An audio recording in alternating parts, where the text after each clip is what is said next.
Have you ever wondered what it's like to work in law enforcement?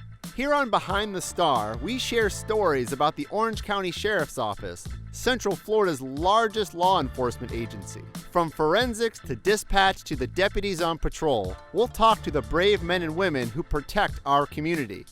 This is Behind the Star, the official podcast of the Orange County Sheriff's Office.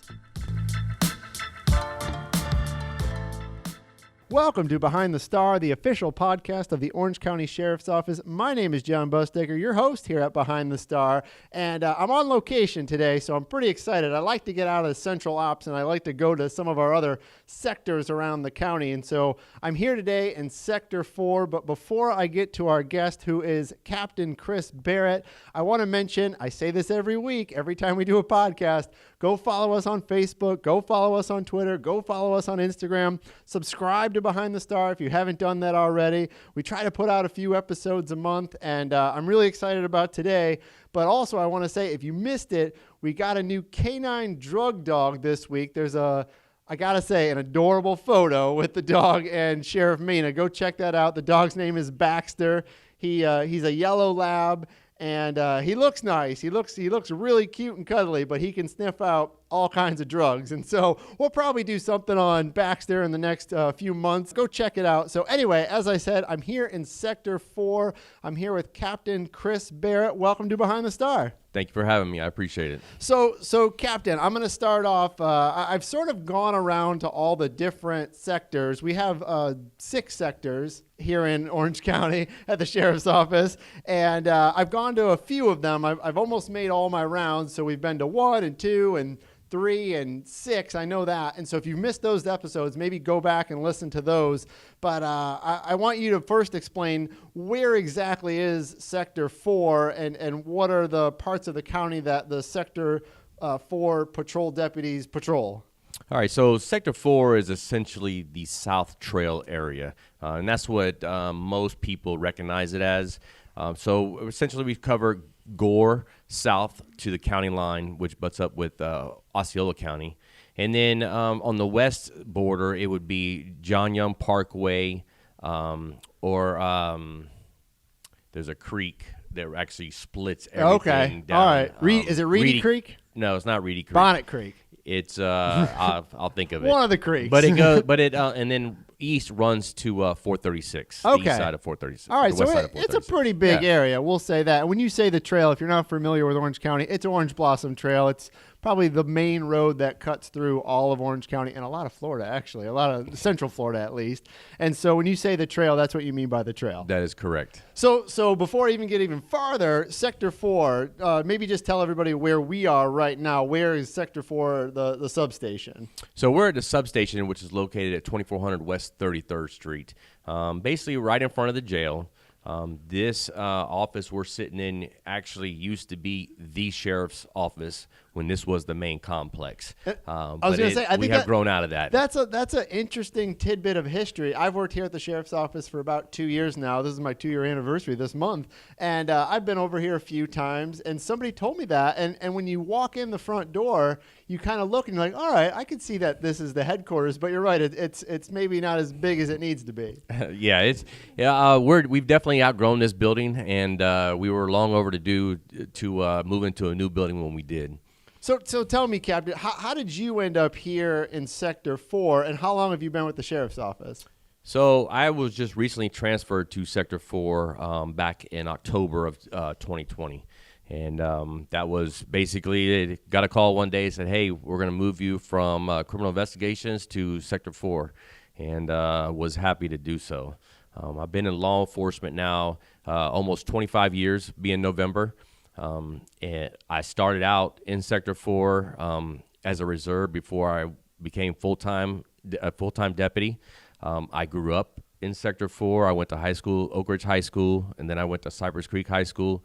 So I'm very familiar with this area. Okay. All right. So you grew up here in Central Florida, in Orlando, in Orange County. Yes, I did. And you said you've been with the Sheriff's Office for 25 years? 25 years full time. Yes. Okay, you've always been here. You didn't go somewhere else and work and come back, or okay. So how about law enforcement in general? How did you get into law enforcement in general? Did somebody in your family, were they a police officer? Growing up, my father worked for the Orange County Fire Department, but was a reserve with the sheriff's office here. And so when I turned 18, I applied to be a reserve and became a reserve. And was a reserve until I was 21 years old when I started full-time with the sheriff's office. So when you say a reserve, is that the same thing how it is now when you're a reserve deputy, where you're a volunteer, basically? I don't want to say basically. You're a volunteer. You have all the different you have the same abilities to be a deputy, but you're just a volunteer. That is correct. Okay. All right. So you really wanted to be a law enforcement Yes, officer. I did. I've always been interested in law enforcement. So you for 3 years you were a reserve, and then you were like, all right, I want to do this. Was it just because at 21 that was the age they hired people full time? Yes, it was basically an age thing. I was able to start out at 18 as a reserve and kind of came out and volunteered my time, got the experience I needed, and then was able to go full time. So maybe talk about some of the places you've been at the Orange County Sheriff's Office. A lot of times when I talk to people that have been here for 20 plus years, they don't just have one job for 20 years. They're all over the place. So maybe tell me some of the places. Where did you start out, and maybe some of the other places you worked at the agency. Yeah, so I started out here in Sector 4 Patrol. That's where I started my career. I've worked patrol numerous times. I worked the Sector 1 bike unit, the gang unit, the sex offender squad. I've worked in auto trap, which we no longer have. What was that, or what is that? So auto trap basically was a proactive unit that went out and just looked for occupied stolen vehicles all day long. That's what we did. That unit has been transformed into one of the felony units since all of that time. But that's what we did in auto trap. So obviously there were some stints back to the road in between all these places. But I believe I got promoted to corporal, went back to the road, was on the road for a little bit, went to narcotics, worked at MBI, the POPs unit, the TAC unit, the drug unit. A little bit of everything. Else? Yeah, HRD, CID, and now I'm here in Sector 4. So before we get into you being the captain here, what was your job previous to coming here at Sector 4? I was in the Criminal Investigations Division. Okay, what exactly did you do there? So I was a captain up there. I was in charge of sex crimes, SOS, forensics, digital forensics, and latents, along with evidence. Okay, so as you said, back in October, Sheriff said, "Hey, Captain Barrett, we'd like you to come over to Sector 4 and come work here." I mean, were you excited about that? I mean, this is where you started, or this is what you wanted to do? I was extremely excited about that. I had been out of the uniform aspect for a little while. When I got promoted to captain, I got promoted out of HRD. I'd been in HRD almost 3 years. And that's like the bomb squad for people Okay. HRD, Human Resources Division. Oh, I'm sorry. I'm sorry. I'm mixing up my H things here. I'm sorry. Yeah. Yeah. So I had been wearing a shirt and tie for a while, and was happy to put back on a uniform and actually feel like a cop again. Okay. Yeah. I know, because I would see you in the hallways, and you're always in shirt and tie, and now you're in uniform. That's correct. Okay. So when you got the call to come over here, what's it been like so far? You've been here, 4 or 5 months now, and was it different from when you were here back when you first started? Have things changed? Is it the same? Maybe tell me a little bit about that. I think a lot of it has stayed the same. Some areas have kind of increased in crime because it seems like the crime has kind of moved south on the trail. That's what I did notice. But overall, it's been great. I've enjoyed meeting all the new deputies that are currently working in the sector, the supervisors. Everybody's been welcoming for me to come in here as a new captain, and it's been really, really good. So how many deputies patrol and work out of Sector 4 here? About 170. Okay, and that's where I'm supposed to be having. Different shifts, all all the time. Correct. You know, we don't take breaks. I mean, we work 24 hours a day. I don't. You don't, but somebody does here. That's correct. And so when you become a captain at a sector like this, I mean, do you get training for this, or is this something you're expected to know because you're a captain, or I mean, because it's different than your previous job? Yeah, it's different from my previous job, and you don't there's not a specific training that we go through, but you really rely on your counterparts in the other sectors. So when things come up, I would pick up the phone and call a counterpart in my other sector and say, "Hey, what do we got going on here? How do we normally handle this?" And that's it's more of the on-the-job training. Yeah. And so maybe tell me, how is Sector 4 maybe different than some of these other sectors here in Orange County? Because you think about Sector 1, which is around Apopka and Zellwood area, and there's some urban parts, but there's some rural parts, and same as Sector 2, which we've been out to. Which is the east side. It's the largest sector. Same thing. There's a lot of rural parts there, but a lot of urban parts there. How is Sector 4 maybe different? Sector 4 is all urban. All urban, but still with a high call volume. And that's one thing. For years, Sector 4 did lead the county in call volume. Sector 2 has since surpassed that, but we are right there behind them as far as call volume for the sector. So, I mean, I know there's no typical day in Sector 4, I'm sure. But, I mean, are there certain crimes or certain trends that are happening in Sector 4 that you're really trying to combat and try to work on? Well, one of the things we try to combat is property crimes. Obviously, property crimes affect everybody. That is one thing that we try to work on, especially auto burglaries, residential burglaries, those type of crimes, because those affect everybody. Some of the other crimes that my goal is to work on for the sector are the quality of life issues. Unfortunately, we have drug dealers that stand on the corner and sell drugs, and they do those in some areas where we have tourists or business owners, and it affects their business or affects the tourism coming into their business. And those are the quality of life issues that I want to help curtail, to get rid of those problem areas so businesses can thrive down here on the South Orange Blossom Trail. So how do you, I don't want to interrupt, how do you do that? How do you sort of stop that? Number one, I have a TAC unit in the sector. Explain what TAC is. So that's our Tactical Anti-Crime Unit. And they basically go out and they do proactive details. So I tell them, hey, listen, these are the areas I want you to hit. I also have a cops unit that goes out and works proactive stuff too, and they also get involved with the drug dealing, the prostitution.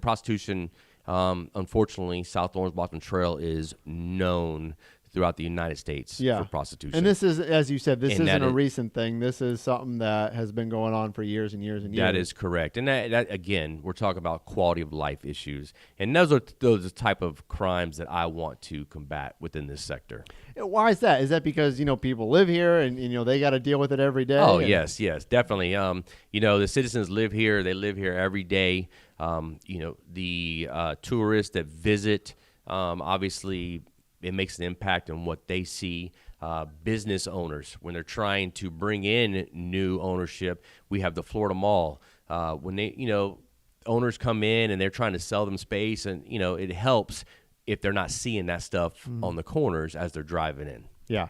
And so when you're out and about and you're talking to residents, and I've heard you're known around here because you've pretty much lived here your whole life. I mean, what are some of the complaints you get, or when you talk to people that live here? I mean, what are they asking you to do as captain? That's a lot of the complaints that I just explained. Opposite that is the traffic complaints, the normal speeding, scooters riding up and down the road, go-karts, traffic-related issues. And that's where we, rely on patrol deputies to get out there and enforce the traffic issue along with the traffic section. How about you? I mean, what's your normal day like? I mean, when do you get in, and what do you do during the day? Well, I usually get in here, usually in the office by about 9.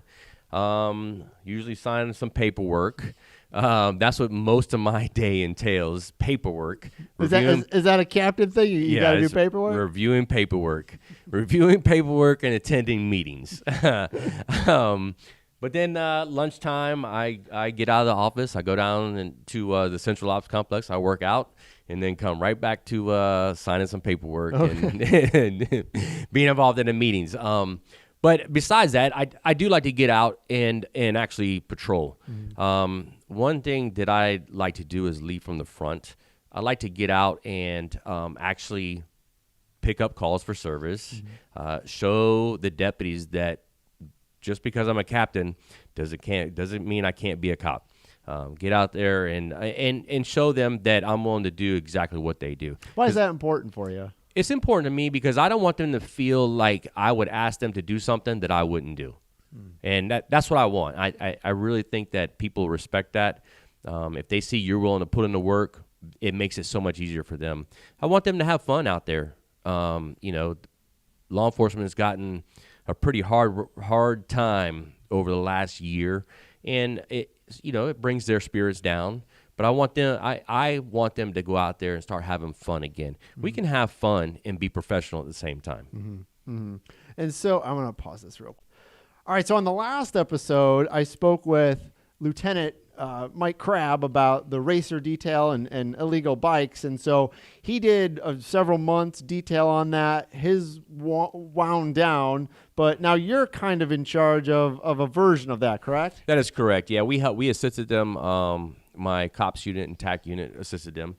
And they ran that detail for 8 weeks. And the idea was to make a large impact, which I think we did. 1,700 tickets, something like that. I think 800 arrests. It was a lot. It was a lot. It was a lot. Of fines, and that was the goal behind that. And now I will have our sector patrol units along with TAC and cops and some other help from other sectors. We will still continue running a smaller scale detail to hopefully keep the problem very limited. Mm-hmm. And it's still a thing. I know they've really tried to combat it, but people are still out there on illegal motorcycles and still racing. And we had a tragedy in Osceola County this week where an 11-year-old girl was killed because of 2 alleged street racers. And so we have a lot of people that say, well, they're not really committing bad crimes. They're just racing fast. Well, they can lead to things that injure people. Yeah, it's funny you have both sides because I receive and speak to a lot of people in the community that complain about the racing. And it's a quality of life thing. It is a quality of life thing. Yes, it is. Mm-hmm. And so we talk about Sector 4. You said earlier that it has one of the higher call volumes. I know Sector 2 is huge though. So Sector 4 has a high call volume. I don't want to say a lot of crime, but there's maybe increased crime here compared to some of the other sectors. I know you've only been here a few months. Is there a reason for that, or is there certain challenges that you have here in Sector 4 that aren't maybe in some of the other ones? I don't know. There's a reason for that. I will say that there is a mix. The criminal element, not necessarily is all lives in Sector 4. We have a lot of the criminal element that comes from other areas of the county down here. And some areas is kind of like an opportunity to commit the crime. With Sector 5, some increased vehicle burglaries within a hotel. Yeah, Sector 5 is our international drive area, tourist area. Right. Sometimes it's kind of like the opportunity to be able to get large numbers in one area. Mm-hmm. But I don't know that there's anything specific as to why we have an increase. Mm-hmm. I think that, it's always been like this in Sector 4. It's always been fast-paced, lots of crime, and, I'm happy to say that crime is down right now, even though we talk about we have a lot of crime in the sector, but crime in this sector is actually down, which is I'm very pleased with. Yeah, and I'm sure this sector, as you said, it's been a long time where there have been a lot of calls and maybe increased crime here compared to maybe some other ones. And it's not just one factor, I assume. There's a lot of things going on in Sector 4 that maybe haven't happened in Sector 2. And what I mean by that is, it's an older part of Orange County. I'm sure there's been a lot of movement around there. People have lived there. People have left.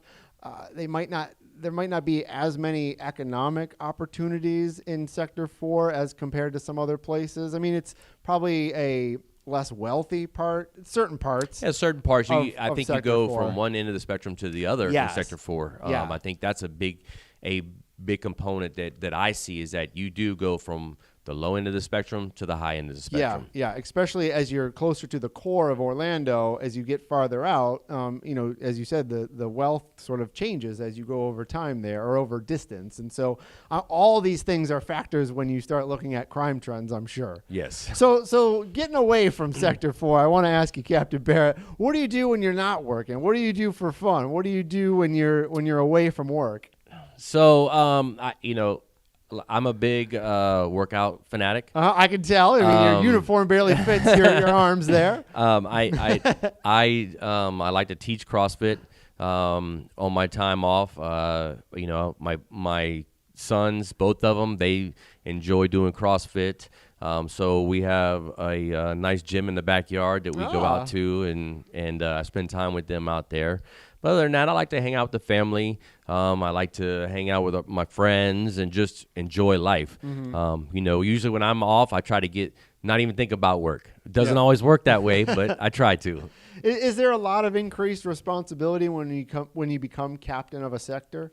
Oh yeah, there's a lot of increased responsibility. Not only with the deputies, but dealing with the community, the county commissioners, all that comes into play as a sector captain. Yeah, because, not that you weren't in charge of people before, but now you're almost in charge of an entire population of people. I know it's not your job to keep everything in line, but, you might feel that responsibility. Yeah, I do. And when I get emails from citizens in the community, I like to personally respond to them because I'm the one that's in control of this sector.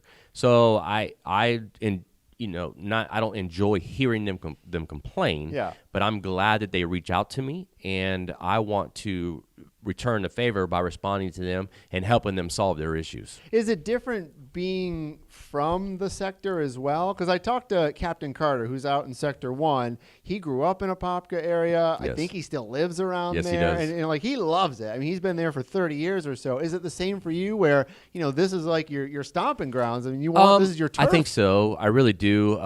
Like I said, when I came back here, I was excited because I grew up in Sector 4. I began my career down here. Every time that I've gone back to the patrol, it's been to Sector 4. So every time I've worked in different units, the drug unit, our auto trap, we always did work in Sector 4. I feels like home. I feel comfortable here. I feel like I know where everything is. It just makes it a lot easier. When you say you get emails from people, do people know you now because you've lived here your whole life? They say, Chris, we got trouble down here. I have some that know me. So I coordinate the off duty in Hunters Creek area. Okay. And I've been doing that. I've been working down there for 24 years. So a lot of people know me down there. And yes, I get emails from certain citizens down there. And since I've come to Sector 4, people that have reached out, I've given my information to, so they know they can contact me directly if need be.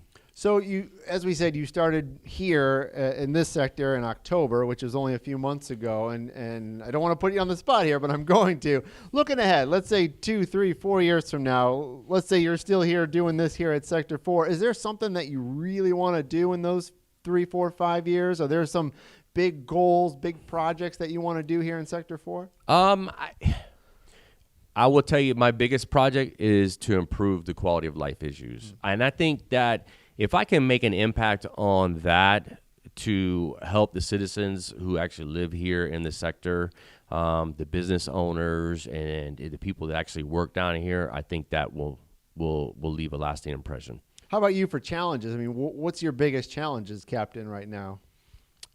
Trying to, get to deal with them. It's one thing to arrest a drug dealer on the corner, put them in jail for the day, but the next day, either that afternoon or the next day, somebody has taken his spot, or he or she will be back. So it's kind of a revolving door. It would help if we got more business owners involved, that, stood up to that type of activity occurring, because then it gives us a little bit stronger ability to do something with them every time someone's standing out there. The prostitutes, if they're coming onto the property, getting the business owners involved really helps us as law enforcement. Are they frightened, or is that sort of the some thing? are Yeah. Some are frightened, some say they want to work, but then they don't really help us out, and then we have others that go out of their way to help us, which makes a difference. I know in the past, before COVID, there was a lot of events in Sector 4 to sort of reach out to the community. I know they've kind of stopped right now. Is that something that you hope to do? Yeah, doing some community outreach events will really help. We just finished helping Commissioner Uribe with one a couple weeks ago, where she did a cleanup of South Orange Blossom Trail, 5 miles of cleanup, which the deputies helped out with, and the explorers also helped from the sheriff's office. So I think that once we can start doing that type of stuff, hopefully the community will get involved. The business owners will get involved more so at that time. Yeah, I mean, we've done these barbecues, as I said before COVID. We had barbecues. I know there was a backpack giveaway over here at one point, and these cleanups as well. I think it just shows that, we're not just out there pulling people over, arresting people.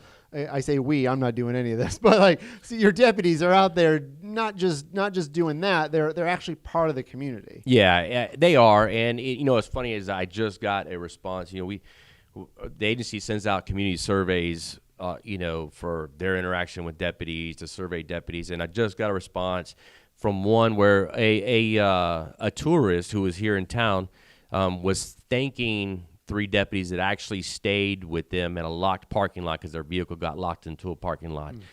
So those types of things are really good to hear, that, yes, we're not seen as the bad people all the time. We're actually, we're human beings. We put our pants on just like everybody else does. Yeah. And it's funny you say that with the deputy staying there with the person in the parking lot.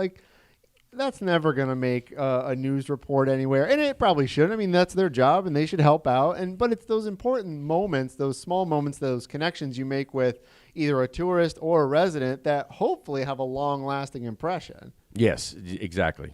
All right, so you've been a law enforcement officer for 25 years, you said? Yeah, it'll be 25 years on November. So what keeps you going? What keeps you motivated? Why do you keep coming to work every day? Helping the community. I enjoy coming to work, and like I said, when I can get out there with the deputies, interacting with them and interacting with the community, sometimes when you get emails of complaints all day, it does bother you. But when I see the responses and what we've done to help the community out, it makes it well worth it. All right. Well, Captain Barrett, thank you for inviting me over here to Sector 4. Anytime. All right. I want to do a ride along over here. We can schedule that. That's no big deal. Okay. All right. I will. I'll schedule that here pretty soon. And everybody, thanks again for joining us on Behind the Star. Thanks for listening. Don't forget to subscribe to Behind the Star. You can find us wherever you get your favorite podcasts. Also, follow us on Twitter, Instagram, Facebook, and YouTube. Until next time, I'm Jon Busdeker, and this is Behind the Star.